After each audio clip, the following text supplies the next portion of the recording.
بسم اللہ الرحمن الرحیم۔ السلام علیکم ورحمۃ اللہ وبرکاتہ۔ میں ہوں محمد غیاث الدین۔ آج ہم عربی گرامر سے متعلق ان اہم اصطلاحات کے بارے میں پڑھیں گے جو عربی زبان میں بکثرت استعمال ہوتی ہیں۔ اگرچہ یہ اصطلاحات زیادہ مشکل نہیں ہیں، تاہم گرامر پڑھتے ہوئے ان کو ذہن میں رکھنا نہایت ضروری ہے۔ تو آئیے شروع کرتے ہیں۔ عربی گرامر سے متعلق اہم اصطلاحات۔ فتحہ۔ فتحہ زبر کو کہتے ہیں، جس حرف پر فتحہ ہو اس کو مفتوح کہتے ہیں۔ جس حرف پر فتحہ ہو اس کو مفتوح کہتے ہیں، جیسے کتبہ۔ اب یہاں با پر زبر ہے، یعنی با پر فتحہ ہے، تو با کو ہم مفتوح کہیں گے۔ ضمہ۔ ضمہ پیش کو کہتے ہیں، جس حرف پر ضمہ ہو اس کو مضموم کہتے ہیں، جیسے کتبہ میں کاف۔ کاف پر ضمہ ہے یعنی پیش ہے، تو کاف مضموم کہا جائے گا کاف کو۔ کسرہ۔ کسرہ زیر کو کہتے ہیں، جس حرف پر کسرہ ہو اس کو مکسور کہتے ہیں، جیسے کتبہ میں تا۔ تا پر زیر ہے یعنی کسرہ ہے، تو تا کو ہم مکسور کہیں گے۔ سکون اور جزم۔ حرکت نہ ہونے کو کہتے ہیں۔ سکون اور جزم والے حرف کو ساکن اور مجزوم کہتے ہیں، جیسے یکتبو میں کاف۔ کاف پر نہ زبر ہے، نہ ہی زیر ہے اور نہ ہی پیش ہے، یعنی حرکت نہیں ہے، اور حرکت نہ ہونے کو سکون و جزم کہا جاتا ہے۔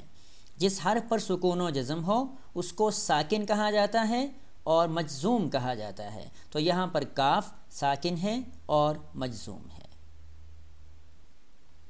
تشدید۔ ایک حرف کو دو بار، پہلے کو سکون اور دوسرے کو حرکت کے ساتھ پڑھنا، جیسے سرّا۔ اب اس کی وضاحت یہاں کی گئی ہے کہ یہاں پہ سرّا میں ہم را کو دو دفعہ پڑھتے ہیں۔ پہلی مرتبہ سکون کے ساتھ پڑھتے ہیں اور دوسری دفعہ حرکت کے ساتھ پڑھتے ہیں۔ جس حرف پر تشدید ہو اس کو مشدد کہتے ہیں، تو یہاں پر سرّا میں را جو ہے یہ مشدد ہے۔ آگے ہے متحرک۔ حرکت والے حرف کو متحرک کہا جاتا ہے، جیسے کتبہ میں کاف تا با۔ کاف پر پیش ہے اور تا کے نیچے زیر ہے اور با پر زبر ہے، تو کاف تا اور با متحرک ہیں۔ حرف علت۔ علت کہتے ہیں بیماری کو، نقص کو، تو حرف علت نقص والے حروف یعنی بیمار حروف۔ ان کو بیمار حروف اس لیے کہا جاتا ہے کہ یہ حروف بدلتے رہتے ہیں، اس لیے ان کو حرف علت یعنی بیمار نقص والا حروف کہا جاتا ہے۔ یہ حروف کل 3 ہیں، واو، الف اور یا۔ واو ہے، الف ہے اور یا ہے، ان کا مجموعہ وائی ہے۔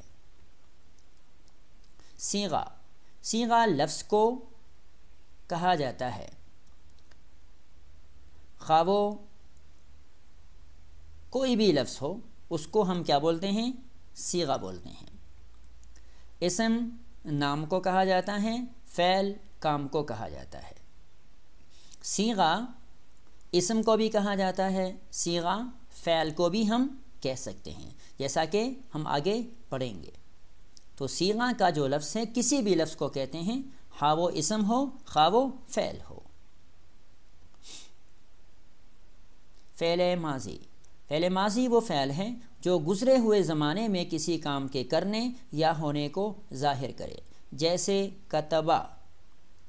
اس ایک مرد نے لکھا گزرے ہوئے زمانے میں۔ اب یہ گزرے ہوئے زمانے میں کسی کام کے کرنے کو ظاہر کر رہا ہے، تو یہ فعل ماضی ہے، کتبہ۔ فعل مضارع وہ فعل ہے جو موجودہ یا آئندہ زمانے میں کسی کام کے کرنے یا ہونے کو ظاہر کرے، جیسے یکتبو۔ یکتبو کے معنی ہے لکھتا ہے یا لکھے گا وہ ایک مرد موجودہ یا آئندہ زمانے میں، موجودہ زمانے میں یا آئندہ زمانے میں۔ تو یکتبو موجودہ زمانے میں یا آئندہ زمانے میں کسی کام کے کرنے کو، کتابت کے کام کو، لکھنے کے کام کو کرنے کو ظاہر کرتا ہے تو یہ فعل مضارع ہے۔ فعل امر اس فعل کو کہتے ہیں جس میں کسی کام کے کرنے کا حکم دیا جائے، جیسے اکتب تو یہاں لکھنے کا حکم دیا جا رہا ہے، تو یہ فعل امر ہے۔ آگے ہے فعل نہی۔ فعل نہی اس فعل کو کہتے ہیں جس میں کسی کام سے روکا جائے، جیسے لا تکتب تو مت لکھ، تو یہاں کتابت کے عمل سے روکا جا رہا ہے، نہ لکھنے کا کہا جا رہا ہے، تو یہ فعل نہی ہے۔ آگے ہے اثبات یا مثبت۔ یہ لفظ اثبات بھی استعمال کرتے ہیں ہم، مثبت بھی اس کو استعمال کرتے ہیں۔ علم الصرف میں بکثرت استعمال ہوتا ہے، یہ استعمال ہوتی ہے یہ اصطلاح۔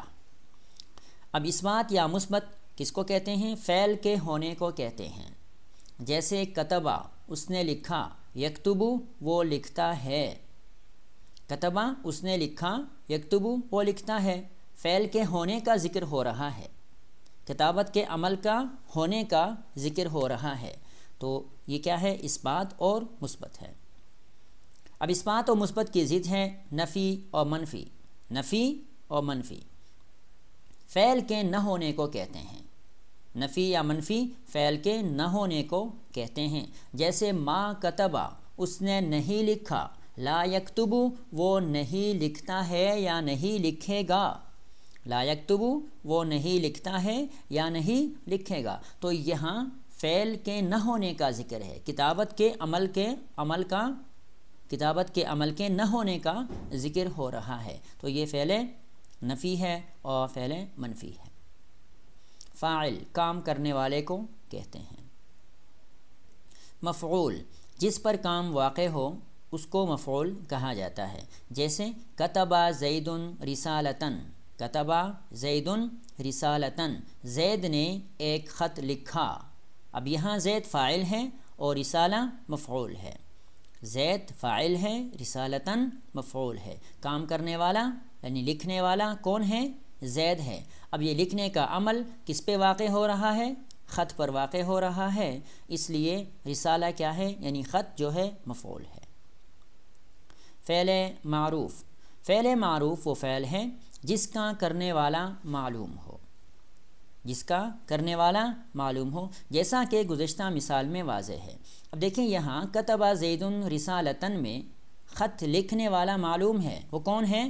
وہ زید ہے، تو یہ فعل معروف ہے، کتبہ فعل معروف ہے۔